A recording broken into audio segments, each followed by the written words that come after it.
সবসময় ব্যবসায়ীরা এই সময়গুলোকে কৃত্রিম সংকটকে আরও সংকট করে তারা পয়সা বিন করতে চায়। তবে আমি ওনার একটা কথার সঙ্গে আমি একটু বলি, রিফাইনারির কথা বললেন, private sector. Government sector eastern রিফাইনারির সঙ্গে আরেকটা রিফাইনারি করার কথা আজকে 25 বছর ধরে শুনতেছে। কেন হয় না জানি না। সেকেন্ড আরেকটা দেখেন, আপনি জানেন যে আমাদের চিটাগাং ইস্টার্ন রিফাইনারিতে আমাদের অফশোর থেকে তেলটা আনতে, লাইটারেস করে আনতে $5 থেকে $6 বেশি খরচ হতো। সেজন্য একটা সিঙ্গেল পয়েন্ট মুরিং করা হয়েছে।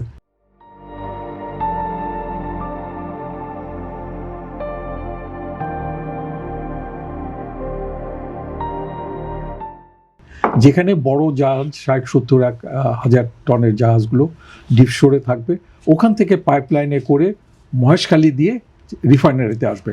পাইপলাইন হয়ে গেছে, সব কিছু হয়ে গেছে, শুধুমাত্র অপারেটর নিয়োগের জটিলতার জন্য আজকে 1.5 বছরের বেশি সময় এটা পড়ে আছে। আমি জানি না দিস তত্ত্বাবধায়ক সরকার ডিড 1.5 বছর 2 বছর হলো পড়ে আছে। এটা তো আমি দেখতেছি যে থার্ড টার্মিনালের মতো।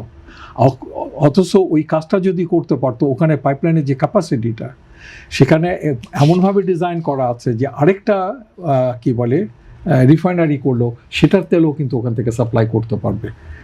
তো যে কাজগুলো একেবারে হয়ে আছে সেগুলোকে অপারেশনে নিয়ে আসা, যে কুয়াগুলো খোঁড়া হয়েছে ওখান থেকে ম্যাক্সিমাম গ্যাসটাকে নেওয়া, এই কাজটাই হচ্ছে আমার মনে হয় যে এই সময়ের মধ্যে প্রথম কাজ, এবং চুরিটাকে অবশ্যই বন্ধ করতে হবে।